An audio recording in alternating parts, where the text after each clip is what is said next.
Projeto Sesc Paraty em Rede apresenta Roda de Escuta, um podcast de debate sobre arte, cultura e sociedade.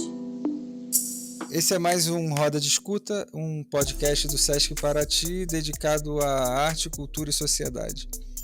Hoje a gente recebe aqui dois grandes artistas fixados em Paraty, um nascido e criado, que é o Teco Semente, grande figura, e vai poder trocar com a gente aqui sua experiência criativa enquanto morador caiçara da região, e o Pedro João Cury, que é um grande artista também, arte educador de São Paulo, e que mora aqui em Paraty. Já nesse tempo que está aqui já criou vários laços e é uma mente atenta a várias questões da nossa sociedade.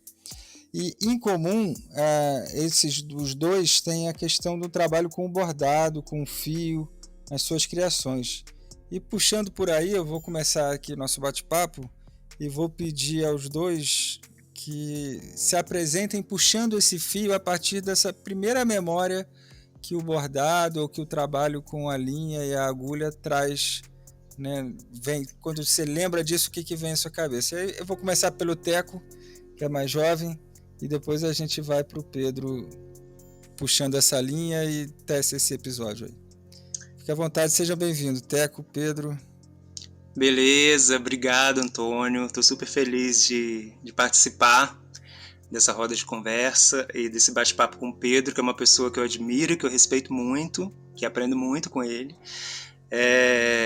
Eu sou nascido aqui, como você já me falou, sou caiçara, nascido em casa, adoro falar isso porque isso me fortalece, sabe? Nascido em casa de parteira, isso me dá uma centralização, sabe? Isso me deixa mais forte nesse sentido. Quando você fala para mim nessa questão de já começar a puxar esse fio dessa história, e o que me vem à cabeça, essa lembrança, o engraçado nisso tudo é que eu não tenho essa lembrança vivida. Eu tenho essa lembrança sentida, na verdade, porque eu não tenho muito essa lembrança dentro da minha casa, no meu cotidiano, com a minha família, com a minha mãe, com meu pai. Eu não tenho essa vivência da costura, nem do bordado, por incrível que pareça. E isso foi uma descoberta minha ao longo desse caminho, apesar foi minha iniciativa aprender a costurar. A minha mãe me ensinou a costurar, a minha irmã também. Elas costuravam, mas a minha mãe não era costureira. E o meu pai era agricultor. Eles saíram, na verdade, a história da minha família é que eles saíram do Espírito Santo na década de 60, 70 para tentar uma vida melhor aqui em Paraty. Eles eram agricultores lá e vieram junto com meus avós para cá. E quando eles chegaram aqui, eles descobriram que a terra daqui não era tão produtiva quanto a de lá. Então eles tiveram que se reinventar. Então eu não tive essa memória dentro da nossa casa, essa memória, porque a minha mãe teve que mudar de profissão, meu pai também. Éramos muitos, né? Nossa família são de 9 filhos e hoje somos em 8. Então eles tiveram essa mudança muito grande na vida deles. E aí essa memória que você fala, eu sinto ela pela minha avó, sabe? Porque pelas histórias que a minha mãe conta e que a minha tia também conta, de que a minha avó costurava muito. E ela costurava para os filhos dela, porque eles não tinham dinheiro também para comprar roupa e viviam numa situação um tanto mais delicada. Então o meu avô comprava aquelas fazendas grandes de tecido para os meninos e para as meninas. Então a minha avó costurava o tecido de menino para a roupa de menino e a roupa das meninas. E engraçado e aí essa memória ficou muito forte para mim. E hoje eu me vejo nessa história um pouco também, porque eu costuro e visto a roupa que eu faço, sabe? E também faço isso pelos meus filhos. Lógico que hoje mudou, né, a concepção disso. A minha ideologia é diferente da vivência deles no passado, mas eu me vejo muito nessa situação e revivo essa história da minha avó, sabe? Isso é muito interessante e forte em mim, nessas questões. Maravilha, ótimo, Teco. Pedro, vamos contigo então. Vambora. Então, o Teco falou uma coisa que eu gostei, a história de lembrança sentida, né? A minha foi uma lembrança aprendida, porque eu sou filho de imigrantes, né, do pai Najib e dona Florinda, minha mãe, né, libaneses, maronitas, tal. Aliás, antes, desculpa aí, boa noite, Antônio, boa noite, Teco, e é um prazer estar aqui, obrigado aí, valeu. Pois é, mas enfim, né? Então, partindo daí, a minha mãe, assim, eu tive uma formação muito legal, porque minha mãe, ela ensinava a gente a uns fazeres femininos, né? Tipo, nessa, culturalmente, né? Enxugar a louça, passar na época era escovão e tal, né? E uma das coisas que ficou, que foi o início do fio, foi que ela me fala que eu, já adolescente, enfiava o pé na calça com sapato, né? E aquilo descosturava a barra. Então ela falou assim, não, agora você vai aprender a costurar, porque amanhã você vai fazer isso, tua mulher vai estar doente, quem vai costurar para você? Né? Isso eu tô dizendo porque a ficha foi cair muitas décadas depois, né? Que aí foi quando eu comecei a atuar numa escola profissionalizante, o bordado aí nasceu a partir daí, a partir dessa frase dela, né? Eu já com 50 anos, eu devia ter nessa época, meus 10, 11 anos, né? E nasci em Uberaba, Minas, né? Tanto que eu tenho fotos que eu apareço com aquelas roupas de saco de farinha, né? Era um saco branco, né, que se fazia roupa naquela época com aquelas calças e suspensório de pano também, né? Então, é uma foto bem típica, porque meu pai, libanês, vai para o interior de Minas, né, sem saber falar o português, ele era autodidata, e minha mãe também, minha mãe veio sem documentos, que na época não tinha, né, para mulher, depois que ela fez aqui, já tinha uns parentes aqui que arrumou tudo isso, né, e foi para o interior de Minas, em Araguari. Começou lá com o tio dele, aprendeu não sei o quê, aí foi para Uberaba, e é onde começa, e ele era do mato, gostava muito de caçar, tinha o cachorro dele, perdigueiro e tal. Então vem daí, né? Voltando, de 50 anos depois, com essa história do bordado, é que, na verdade, eu sempre gostei de arte, né? Isso desde moleque, né? Começou com piano, tocava de ouvido, essas coisas, gaita. Então, a música, para mim, sempre esteve presente e continua presente, né, na minha vida, né? Sem ouvir música, eu sou de uma geração do rádio também, né? Isso também contribuiu muito. Então a música sempre marcou, né, essa minha presença. Mas aí, enfim, aí fui começar a dar aula numa escola, e nessa escola eu trabalhava, né, o objetivo era trabalhar com autoestima, autoconfiança, respeito, esse tipo de coisa, que era uma escola profissionalizante, né, para jovens de baixa renda, em situação de risco, conflito com a lei, né, bem interessante, bancada por uma empresa do mercado financeiro, né, então a gente não dependia de verba, eu diria que era uma escola de primeiro mundo, né. Então, aliás, se me permite, né, não seria um merchandising, mas eu acho que vale a pena, porque como eu vivi isso daí, devo todo o meu aprendizado, né, durante 14 anos que eu trabalhei lá, era a Associação Profissionalizante da Bolsa de Mercadorias e Futuros, né, que foi uma escola onde esse jovem entre 14 a 18 anos, né, deveria estar estudando, né, de preferência no segundo grau, com um limite máximo de renda familiar de 2 salários mínimos na época, né? Então, ali, depois de 5 anos dando ou desenho ou pintura, ou tridimensionais com papelão, tinha a professora Matilde que dava bordado, né? E levava muito a sério esse bordado bem tradicional, e na formatura deles, eram 4 meses, né, de curso, eles apresentavam peças, né, de bordado, e a presença masculina era muito pequena. Numa turma de 20, às vezes você tinha 2, 3 homens, e quando nos outros cursos, na época que era para escritório, era às vezes eram menos mulheres e mais homens, né? Então tinha isso daí também. Porque o bordado, né, culturalmente, né, salvo em algumas, eu acho que algumas cidades, como é aqui no caso do Nordeste, era considerado uma coisa feminina, né? um saber fazer feminino. Mas, resumindo, cansado já de dar as mesmas coisas, porque a turma se alternava, eu resolvi experimentar o bordado, porque eu tinha a juta E foi quando caiu a ficha na frase da minha mãe. Peguei, fiz, levei para a professora. Ela disse, pedi licença porque se colidia com o trabalho dela. Pelo contrário, ela me deu uma série de dicas. Começou aí, né, o bordado. Então, na verdade, o bordado entra na minha vida através da educação, né, e não como um processo de aprendizado criativo, de arte e tal. Mais ou menos por aí. Perfeito. E você puxou um ponto muito interessante que provavelmente os dois já vivenciaram, né, nesse processo enquanto homens bordadores, que é um estigma mesmo, né, de que o bordado é um fazer feminino. E eu acho que é muito legal também a gente trazer um pouco disso aqui. Talvez o Teco possa falar um pouco sobre isso, né, o quanto que às vezes as pessoas se surpreendem, ou ainda, talvez hoje em dia esteja melhorando um pouco, né, nesse aspecto, mas o homem fazendo um bordado muitas vezes tem ainda uma visão meio patriarcal, machista, de que é como se estivesse fora, você tem que trabalhar dentro da caixinha, né? O que você me diz, Isso Teco? aí. Concordo plenamente com você. Eu queria falar sobre isso também logo quando o Pedro começou a falar sobre essa questão, porque a gente ainda está nessa questão de discutir isso, infelizmente, né? A gente está no país ainda que a gente precisa se justificar dos nossos fazeres, né? Mesmo que isso seja da nossa essência.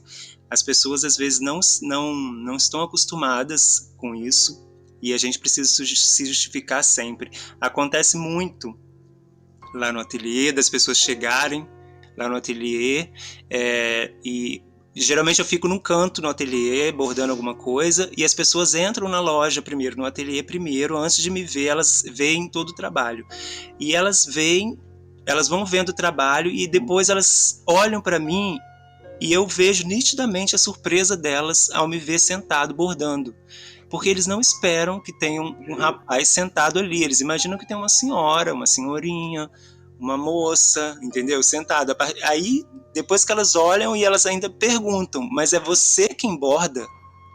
Aí eu falo, sou eu que bordo. Aí elas olham tudo de novo. Elas voltam para a arara, voltam para todos os bordados e voltam tudo de novo para conferir, sabe, o trabalho. Então, assim, a gente ainda está vivendo essa realidade. Apesar de que a gente tem esse bordado como fomentação de expressão e de arte, a gente ainda sofre. Eu, pelo menos, já passei muitas vezes por essa situação aqui. Imagino. Pedro? No meu caso também, né? Até com os meus filhos, né? Quando perguntam, o que teu pai faz? Eu assim, meu pai borda. O que? Teu pai, com todo respeito, né? Que teu pai é gay? Então, isso pega, e voltando lá para a escola, aconteceu isso, né? Quando eu trouxe para a turma, e foi gozado, que era a turma da construção civil, que eram os moleques mais ralados, né? Que chamava de faca nos dentes e mão calejada. Aí eu falei do bordado, aí perguntei, falei, escuta, alguém tem algo contra? Que eu falei, olha, eu também comecei a experiência, tal. Um levantou a mão e falou, professor, mas isso não é coisa de mulher, né? Ou de bicha, né? Na época o termo era esse. Eu falei, olha, para mim isso não define nada, né? O saber fazer alguma coisa não remete a gênero algum, a não ser algum trabalho forçado ou do gênero, né? Enfim, algum comentário a mais? Ninguém fez isso. Então, beleza, a primeira turma fez, se entregou, e aí começou a surgir uma coisa muito legal, porque a gente expunha o trabalho no restaurante da escola. A turma que entrava, quando viu e via que era a turma mais masculina, né, porque a turma de construção civil, o número maior era de homens, né, isso começou a despertar neles esse interesse, a ponto de depois de já uma, sei lá, quinta, sexta turma, né, que construção civil era a cada 6 meses que trocavam, tinha alguns alunos que já chegavam perguntando, professor, só vai dar bordado para nós? Então você percebe que sabendo, né, não entrar nesse critério, né, isso aqui é para gênero masculino, isso aqui é para gênero feminino, dá licença, né? E outra, acabar com esse tipo de categoria, as pessoas se amam, pô, acabou, vamos embora. Sabe, se homem com homem, mulher com mulher, faca sem ponta, galinha sem pé, meu. Com certeza. É triste, né? A gente vê que tem alguns retrocessos, né, cara? A gente, infelizmente, tem, apesar de tantas conquistas e tantas coisas, algumas situações ainda estão nesse terreno aí do estigma.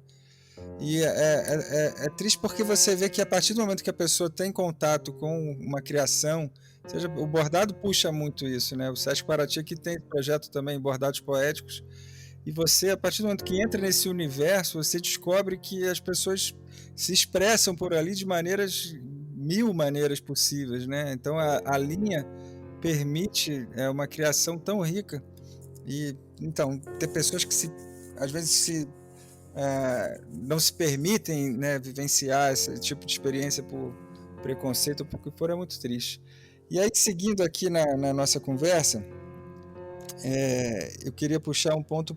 O Teco falou lá atrás da questão de costurar as próprias roupas, e eu acho isso muito interessante no sentido, até para o próprio momento que a gente está vivendo aqui de pandemia e crise, né, de uma certa maneira, uma crise geral do sistema.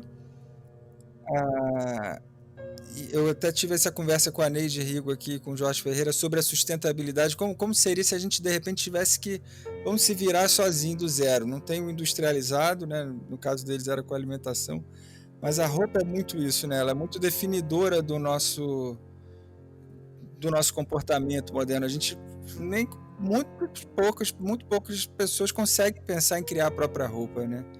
E aí eu queria que o Teco falasse um pouco sobre isso, essa atitude, como você colocou ali hoje, talvez ela seja ideológica, né, no seu caso. Mas como é que foi essa transformação para você? Como é que é essa tua relação com o vestir? Essa relação do meu vestir com relação ao meu trabalho, eu acho que isso veio no mesmo pacote, sabe? Veio tudo junto, assim. Quando eu comecei a trabalhar, fazer esse trabalho que eu faço, eu não tinha intenção e nem sabia que eu iria trabalhar dessa forma. Eu hoje trabalho com... Eu nem tinha comentado sobre isso, mas eu trabalho com reaproveitamento de resíduos têxteis. Eu trabalho só com essas pontas que a indústria não usa mais, não utilizam mais. Então eu recebo muito material de doação e quando eu compro material, eu compro nesses lugares que vendem essas partes de tecido. Eu faço então um garimpo para reutilizar esses retalhos. Já peguei muito material nas ruas em São Paulo. Às vezes eu chego em São Paulo muito cedo e eu vou para lugares que eu sei onde ficam as pequenas fábricas e as pequenas lojas e chego nas calçadas e me deparo com a realidade, assim, porque a gente não tem muito essa realidade da visão do que é isso, né? Do que é esse montante que é jogado fora, o quanto é desperdiçado essas pontas de retalhos e que podem mudar a vida de qualquer pessoa que trabalhe com isso. Então, assim, a partir do momento que eu entendi essa questão do reaproveitamento, porque eu comecei fazendo reaproveitamento das minhas próprias sobras. Então, a partir do momento que eu entendi que era possível recriar, eu direcionei o meu trabalho só para esse lado, só para o lado do reaproveitamento. E aí surgiu essa palavra na minha vida, porque até então eu não tinha lido ou entendido ou focado a minha atenção para essa questão da sustentabilidade que já estava muito sendo falado, né? E aí eu fui descobrir que eu fazia, que eu estava dentro desse nicho de sustentabilidade porque eu trabalhava com reaproveitamento. E aí, lendo e estudando isso, eu fui vendo que isso é muito mais, essa palavra é muito maior do que só o ato de fazer um reaproveitar de roupas, entendeu? Tem uma questão que é muito mais ampla, que é o seu estilo de vida. Como que você vive, como que você consome as coisas, a contribuição que você está dando para o mundo com relação a isso enquanto ser humano. Então aí a gente vai passando por uma série de pensamentos, né? E aí chegou na roupa, porque eu entendi que eu fazia roupa dessa forma e percebi que era possível também trazer isso para minha vida, sabe? Não só vender isso, mas trazer isso para mim, pro meu cotidiano. Porque é aquilo que você falou.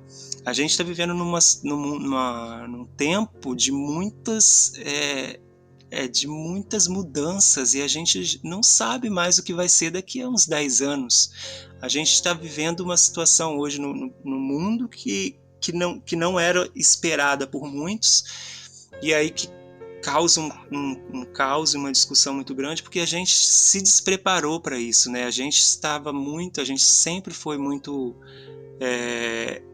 dependente, né, do comprar, do ter, do comprar uma roupa barata e aproveitar aquilo, e não ter muito a preocupação de saber que aquilo veio de onde, quem costurou, o quanto isso fez mal para a natureza. Então, assim, é uma série de coisas que vão se juntando para a gente ter um entendimento de que a gente pode fazer alguma coisa para mudar, mesmo que seja um ato pequeno, sabe?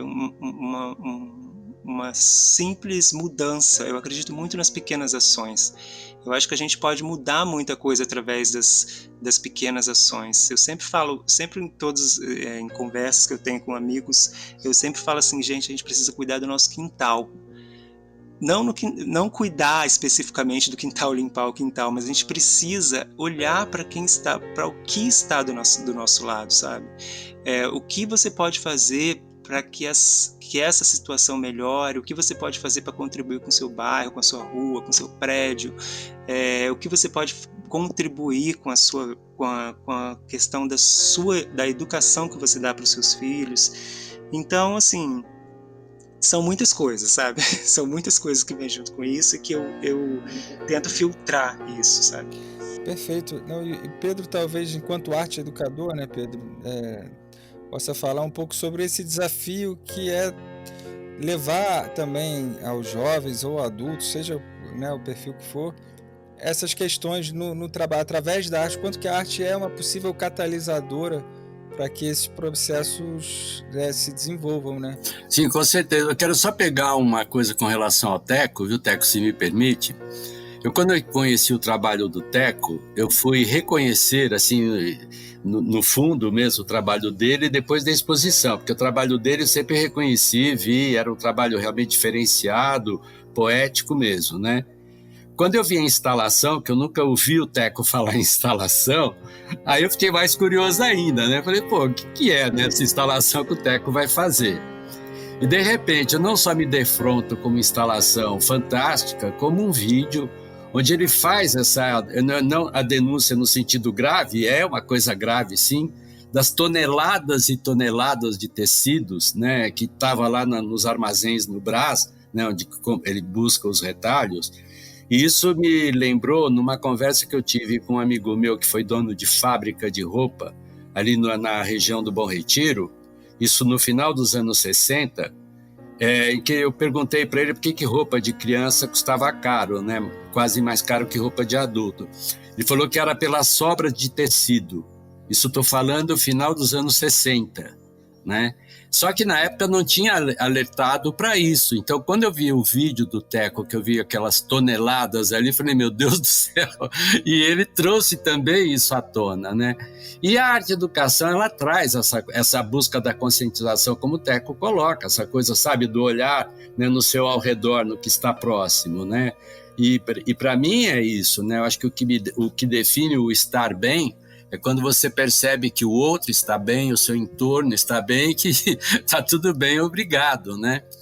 Então, né, o trabalho, né, que desenvolvo nessa área, é bom registrar que ele começa na FEBEM, isso no final dos anos 90, né, foi mais ou menos de 98, por aí, foram 5 anos, até 2001, 2002, onde eu tive a oportunidade de, semanalmente lá, poder atuar também com os funcionários, né? Você percebe que essa coisa chamada autoconhecimento, né, autoconfiança, é uma coisa que fica muito distante, né, nesse processo, principalmente hoje, né, educacional. Eu posso falar isso em termos de geração, né? A minha geração, que é a geração de 45, que faz o movimento de 68, né? Então aí essa história de você fazer de fato pequenas ações, né? Ou seja, micro-revoluções, né? Isso vem de 68, que de alguma maneira formou um caráter, né? Um pensar. Vários desses companheiros meus de época se projetaram na política, né? Até em empresas. Eu tenho um amigo meu que virou um bandeirante na área de marketing de empresa para empresa, enfim, né? Então era essa coisa da transformação, efetiva, né? Que a arte, que ela traz isso, né? A arte como forma de expressão, como uma estética, né? Que é o fazer, né? Que também ninguém escute a estética, né? Ética, tá aí a estética. Olha a estética do trabalho do Teco, né? De frequentar galpões que acumulam, né, estoques de sucata de tecido, escolher, fazer, criar, né? Promover, né? Ali é multisservidor e multiusuário, né? Então é isso, ela traz isso, né? Então quando o aluno ele adquire esse autoconhecimento que a arte possibilita, né? Através, né, do saber, do fazer, né? E do expressar, aí sim, essa tomada de consciência para remeter para a sustentabilidade é um pulo só. E a prova concreta para mim, para não ficar teorizando, são esses meus ex-alunos com quem estou me comunicando hoje, né? Por exemplo, a Gabi veio de favela, né, de periferia, baixa renda, etc, fez um curso lá de beleza, tal. Hoje está no mestrado, casada, 2 filhos, marido desempregado, mas também na área intelectual, aí se vira daqui, se vira nos 30, né? Mas com uma clareza do consumo, né, que esta caca, né, dessa contemporaneidade, né, esse excesso de consumo, né? Então, a partir daí, eu acredito muito hoje, né, nessa nova fala. E eu acho que os artistas, principalmente hoje, né, eles têm uma responsabilidade social tremenda, né? A arte, né, se eu fosse viver da arte, eu morreria de fome, né? E a arte não mata a fome de ninguém, né? Mas na hora que você traz, né, o que ela pode se desdobrar a partir daí, né? Eu vou parar por aqui, a gente pode avançar um pouco mais depois em algumas coisas com relação até a Paraty. Mas é isso, é autoconhecimento, né? É autoconfiança, é autoajuda que promove, que faz com que rompa, né, essa anestesia, fruto hoje dessa coisa midiática, né, de internet, de celular, ou seja, né, como diz um pensador aí, né, essa anestesia ante o real, né, um pouco por aí, eu acho. Não precisava parar, Pedro. Eu vou puxar de volta para Paraty, acho que é um assunto importante, né, cara? A gente falar de Paraty assim, claro que enquanto ouvintes a gente não tem só paratienses aqui, tem pessoas que têm ainda aquela imagem idílica de Paraty, numa cidade tropical, paradisíaca, né?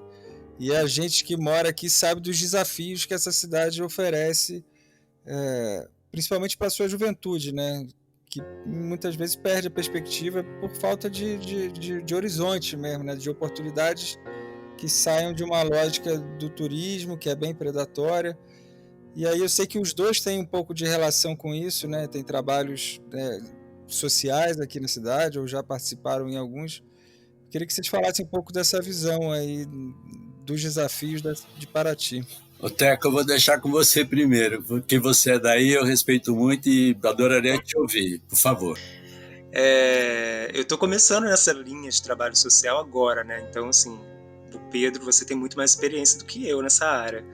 Eu estou começando agora nessa questão de arte e educação, porque eu acredito muito no poder da transformação que a arte tem na vida de todos nós, né? A arte e a educação. Então, eu acho que isso deveria ser uma palavra só, até uma expressão só, porque não dá para você desprender uma coisa da outra, né? Uma coisa vem junto com a outra. E essa questão da informação, eu acho que é muito importante e que às vezes a gente peca um pouco justamente pela falta de informação, porque Paraty é uma cidade que ao mesmo tempo que ela atrai o mundo inteiro para cá, é uma cidade que às vezes não comunica com as pessoas que moram no seu interior, entendeu? Então, assim, essa é 880. A gente recebe festas maravilhosas aqui, que a gente recebe gente do mundo inteiro durante a semana inteira, mas a gente tem gente aqui no interior, na zona rural, que não sabe nem o que está acontecendo na cidade. E às vezes é porque essa informação não chega mesmo pela educação, pela essa questão educacional. Então, assim, é um tanto, eu vejo essa história dos dois lados, assim. Eu trabalho com turismo e vendo o meu trabalho também para essas pessoas de fora, e ao mesmo tempo eu me vejo nessa necessidade social de retribuição, sabe, do que eu posso fazer para contribuir com a educação das pessoas que estão ao meu redor, que moram por aqui. Então eu fico meio perdido nessas questões ainda. Vou tentar escutar o Pedro para ver se me esclarece um pouquinho a mente. Não, se tem uma coisa que eu acho muito bonita, né, entre você e a Clara, por exemplo, né, além de toda essa afetividade que você demonstra, essa coisa de família que eu acho exemplar nesse sentido, né, da coisa do belo, né, o trabalho da Clara, por exemplo, teu, né, esse ativismo que ela tem, né, no off-flip, né, nesse movimento coletivo, é um trabalho que eu acho fundamental mesmo, né? Então você é ativo sim, respeito. No meu caso, de fato, a experiência vem desde o final dos anos 90, né? Foi quando eu fui para a FEBEM para tentar entender um pouco o que era essa história, né? E a história sobre o que é arte-educação, na verdade quem me jogou foi um amigo meu, Paulo Pitombo, que é um fraterno meu. Ele tem mestrado na área, é um portador de necessidades especiais com relação à visão. Ele não é cego, ele não tem foco, e ele já atuava, isso nos anos 90, final dos anos 80, 90, ele já atuava com arte lixo. E eu perguntei para ele, né, o que seria isso, né, essa arte lixo? E ele me deu uma frase que marcou, que era de tirar a essência do descartável, né? Então ele trabalhava com plástico, já com isopor, com esse tipo de coisa. E aquilo me marcou, então eu pensei, como, né, sempre tive essa visão social, eu adquiri do meu pai, que embora era um praticante, né, era da Igreja Católica, era um vicentino, ele nunca nos seduziu a nada, nunca buscou nos doutrinar, era uma coisa espontânea, que para mim, odeio caridade, né? Eu acho que ajudar o próximo é do ser humano, eu acho que é isso que nos diferencia, né? Então, caindo aqui em Paraty, depois da FEBEM, que eu fui ver, né, o ser humano, se ele não é um descartável, né? E se qual é a essência dele, né? Foi e chegar num local onde eu duvidava, questionava sobre a inserção da pedagogia, como diz o Teca, eu também escrevo. Quando eu escrevo arte-educação, para mim é uma palavra só, né? Não tem como diferenciar. E artista, quando você faz com amor, com zelo, e não para, todo mundo é um artista, né? Peguei uma senhora de limpeza da rua, que eu fiz uma crítica sobre a sujeira do turista, ou mesmo do paratiense. Ela falou, não, para mim o que importa é que a cidade me acolheu e a forma de eu devolver para a cidade é cuidar muito bem dela, que é o meu trabalho. Vai dizer que ela não é uma artista? Né? Então isso me levou a esse trabalho social. E nessa faixa etária, né, que foi assim, claro, tive uma experiência acadêmica como professor acadêmico e tal, mas eu não estava ainda nesse meu processo como arte educador. Ele vai acontecer depois, né, eu já mexia com oficinas, dava oficina da palavra até então, tal. Quando eu fui para essa escola profissionalizante, né, e eu já vinha desenvolvendo, né, como por vontade própria e autodidata, questão da pintura, tudo mais, e já amigo do Paulo, né, trabalhando às vezes com ele, vendo os processos de trabalho dele, foi na associação que de fato caiu a ficha, eu pude de fato mergulhar, né, nesse fazer. Vamos olhar para Paraty. O que me trouxe para Paraty? A minha companheira Eilô, que também é afro-brasileira, é artista plástica, na minha opinião, afro-brasileira, arte educadora, fiz um trabalho brilhante em quilombos e em Havana, né? Porque pelo potencial de quilombos que a região oferece, e eu por já saber da existência, né, desses jovens na área da exclusão. Isso foi, e por outro lado, né, a gente comemorou agora dia 2, 9 anos, né? A gente estava buscando um local que fosse dos dois, que fosse comum aos dois, e Paraty então se acenou como sendo esse espaço e por essa demanda, né? nessa questão de quilombo, porque ela trabalha com estamparia africana, né? E eu na minha praia com o que eu chamo de operação amaciante, que é fazer com que o jovem descubra toda essa potencialidade, possibilidade, capacidade de ser feliz pelas próprias mãos, né? Como agente transformador, e não adequá-lo à realidade. Eu acho que a diferença, né, na pedagogia, para mim, não é a adequação, né? É isso que o Teco fala, né? É um aprendizado, é a vivência. Então eu vou jogar fora a vivência do caiçara, né? O saber fazer do caiçara, o saber fazer, né, de um quilombola, enfim, das culturas tradicionais. Então Paraty agrega tudo isso, e hoje, né, pensando na pandemia, isso vai aumentar, né? O narcotráfico está aí, né? Não vou entrar no mérito nessa discussão, mas ele já está posto, não precisa, né, estar aqui discutindo, e vai promover isto sim, e cada vez mais. Então, Paraty, uma cidade onde você tem artistas, né, nas mais diversas linguagens, que vai do desenho, pintura, xilogravura, cerâmica, cestaria, bordado, enfim, né, esse caleidoscópio de ofertas, não pode formar o jovem artesão, não pode ocupar os espaços, né, públicos, né, e trazer esse jovem, mas com uma oferta que deu desdobramento. Não é o aqui e agora. A ficha para cair demora. A minha demorou 50 anos, eu estou com 70, ainda está caindo muitas fichas, né? E outra, com essa realidade, né? Então é isso que me causa, né, essa, por um lado, uma angústia, mas por outro lado, uma tremenda vontade de fazer, né? De tocar para frente e vamos embora, porque se perder essa utopia possível, né, de trabalhar com esses jovens e não ficar só na capacitação mercadológica, mas na capacitação em artes, né, artes e ofícios, né? Então, acho que, sei lá, vejo como um viés aí possível, né? Eu acho que essa questão da... Só para complementar essa questão educacional, que eu acho que é muito importante, essa questão da arte na escola, desde o início, sabe? Como grade curricular mesmo, sabe? Porque a arte tem esse poder de transformação muito grande, e isso precisa ser de base para o ser humano. Até porque nós estamos vivendo num mundo hoje que está totalmente globalizado, e a gente precisa ter essa visão também globalizada de tudo isso que está acontecendo, para que a gente resolva muitas questões, né? Com certeza. Eu vejo, né, isso que a gente está passando aqui hoje, né, da pandemia, das pessoas em isolamento e a própria internet, redes sociais, é claro que essa não é uma realidade e a gente precisa apontar isso em Paraty. Não é todo mundo que tem acesso a esses conteúdos, né?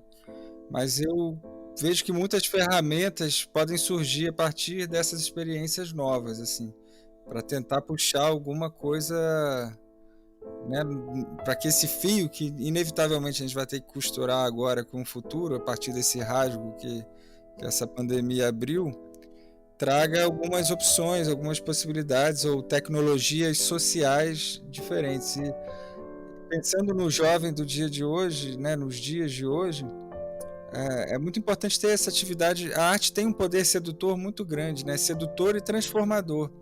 A questão é conseguir envolver crianças, né, que hoje têm coisas também absolutamente sedutoras, né, via joguinhos de celular e etc. Trazer eles para esse fazer, né, manual, criativo, né, que às vezes tem uma conquista inicial. Eu acho que romper essa conquista inicial é um desafio muito grande para o arte educador em geral, né? E eu espero que a gente também mantenha isso em perspectiva, né? Acho que a própria atuação, eu aqui enquanto Sesc Paraty fico nesse lugar de também trazer propostas e proposições que possam envolver as crianças nisso. E tem tantas outras instituições aqui em Paraty, não só o Sesc, mas organizações sociais que trabalham nessa linha também.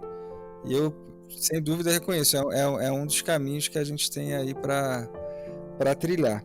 Então, agora retomando um pouco para o lado autoral, né, da vida dos dois, enquanto artistas, né, o trabalho do Teco tem uma poética, além de todas essas questões que envolvem a sustentabilidade, ele é cruzado por uma poética muito forte, né?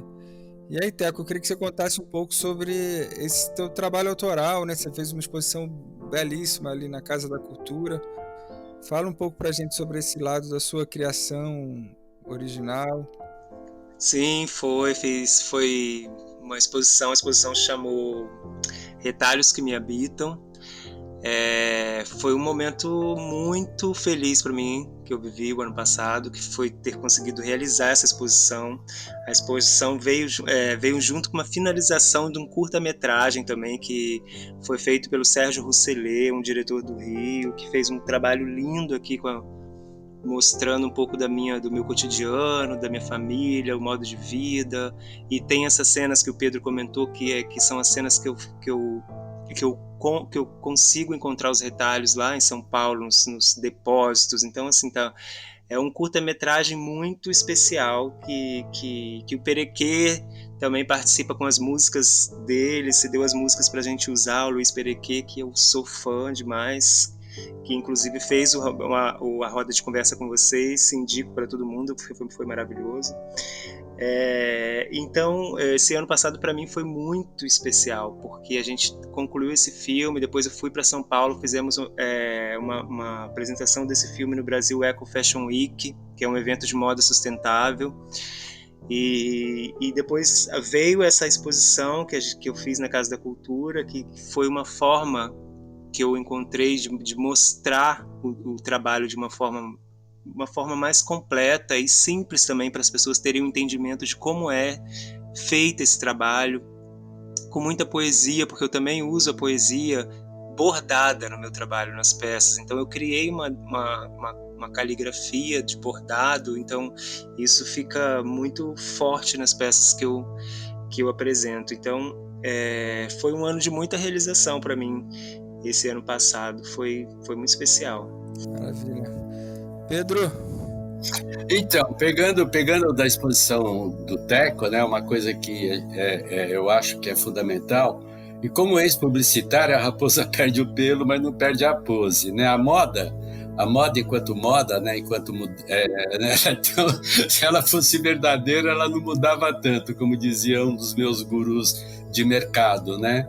Então, essa coisa de mercado da moda, na verdade, é uma das formas, né, que o mercantilismo vê de criar as camadas sociais de uso, né? Tem até livros nesse sentido. O trabalho do Teco, para mim, é para estar fora do Brasil por esse diferencial que ele traz e por essa singularidade que é contida nele, com tudo que remete até à própria cultura brasileira também, né? Através da arte que ele traduz, através do bordado, das cores, né? Da forma que é bem peculiar.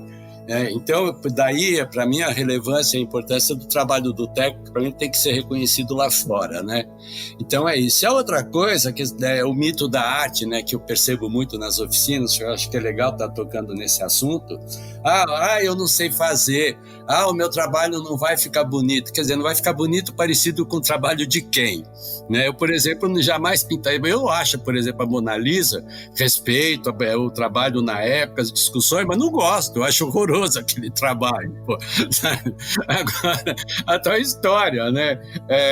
E outra, então, você não vai, né? Você não tem como definir a arte. Pô. Definir o quê? Você tem a história da arte, porque essa cultura branquinha aí traduziu, né? Até porque eu fico até cabreiro com essa palavra naif, mas aí fica para uma outra discussão, sabe? Para mim, a arte brasileira na veia, né? Esse tipo de coisa. Era para tocar nesse assunto do mito, né? Da arte.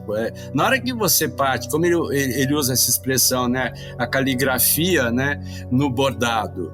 Pô, que coisa melhor do que isso, né? Uma outra forma, você tem o grafite, você tem a pichação, você tem, né? E a forma desse trabalho é fantástico. Então, quando você faz o seu trabalho e fica olhando o tempo todo e vai nessa produção e vai nesse aprofundamento é o momento da sua autodescoberta. É a hora que você traz o seu diferencial, que aí é ser e obra, né? Caminho de mão dupla, é um pouco por aí, né? Se for entrar na questão da cultura, vai mais 2 horas, então. Mas é isso, eu vejo por aí. É a expressão, né? Realmente, eu acho que a possibilidade da arte é muito grande por causa disso, porque ela te proporciona essa liberdade, né, de criação, de poder se expressar, e é isso que é fundamental, né? Com certeza. Eu na conversa com a Neide Rigo, né, que eu tive aqui, um outro podcast, eu tentei trazer uma questão que é, ela nos pratos, na cozinha, na culinária dela, ela procura sempre dar um toque estético, né, de uma cor, procura as criações, aquele fazer envolve uma procura estética, né, no final da cozinha. Eu acho muito interessante que a gente pensa nesse lado da arte, né, da arte que se expõe, daquilo que vai para o mundo. Mas eu acho que esse dia a dia que se impregna de arte, e eu sinto que o trabalho do Teco, por exemplo, tem um pouco disso, né? O trabalho é um transbordar do dia a dia, né? Isso é muito interessante. Talvez fosse esse estado de espírito que muitas pessoas poderiam descobrir, né? Porque nem sempre você precisa ser um artista de profissão para ter a arte no seu dia a dia. Porque assim, às vezes a gente fica preso nessas questões, sabe, acadêmicas, vamos dizer assim, e a gente não consegue dar vazão para as coisas. E eu acho assim, eu consigo trabalhar muito com essa simplicidade, com essa liberdade de criação, talvez justamente por não ter tido formação. Eu não tenho formação nenhuma, então eu estudei a minha formação é de ator. Que eu estudei um pouco para isso, fiz escola de teatro e não me via e nem imaginava que um dia eu fosse trabalhar com a criação de bordado, de roupas, de costura. Então, assim, a partir do momento, eu acho que isso me fez ser livre na minha criação, sabe? E não tá preocupado muito com essa questão de rótulos, que se isso é isso ou aquilo, porque, como o Pedro falou, a arte é o melhor que nós podemos expressar. Então não importa que você seja, o que você seja, qual a profissão que você tenha. A questão é o que você está fazendo, da forma que você está fazendo. Talvez uma coisa muito simples que você esteja fazendo seja uma obra de arte, né? Eu penso por aí. Não, e a relação, né, que a gente tem, né, com o suporte, né? Por exemplo, do meu caso, sou apaixonado por juta. A juta, para mim, é aquela mulher tinhosa que você tem que saber lidar com ela. Pô, então, eu faço bordado, se ele não me traduz em alegria, se eu não sinto alegria, ué, tô fazendo o quê? Não, Teco? Se não te traz prazer, eu peguei, se me permite, só um exemplinho curto e grosso de uma experiência vivenciada aqui na Pequenina, com uma molecadinha de sala especial. Primeiro semestre foi um pega pra capar. Segundo semestre que a gente mudou a estratégia, eu levei o bordado para eles e deu para ir no mano a mano. Né? Claro que não foi um trabalho meio isolado, porque tinha, né, sempre ficava um professor comigo, quando eu tinha atividade, ficava um professor em sala de aula, porque a gente fez toda uma negociação para isso, então eu tinha tempo de ir 1 a 1, com o bordado. Pô, terminou o ano, para quem não queria minhas aulas no primeiro semestre, termina no segundo, querendo, professor, só vai dar aula para nós ano que vem? Nós faz bordado. Né? Quer dizer, não é eu, professor, por isso que eu quero deixar claro que é um trabalho de equipe, nesse sentido também, isso é muito importante, mas é isso, deixa o Zé falar, meu, sabe, deixa o Zé falar, sabe, estimula e não, sabe, não, olha, a rosa tem que ser vermelha, por quê? Por que a rosa tem que ser vermelha? Pô, Antônio, deixa eu te agradecer porque olha, eu e o Pedro, a gente está combinando um encontro aqui em casa, já tem acho que uns 3 anos, ou mais, 4 anos ou mais, que a gente combina de tomar uma cachaça e tomar um café aqui em casa. E agora, nesse nosso bate-papo, faltou só a cachaça e o café, mas tudo bem, o bate-papo aconteceu.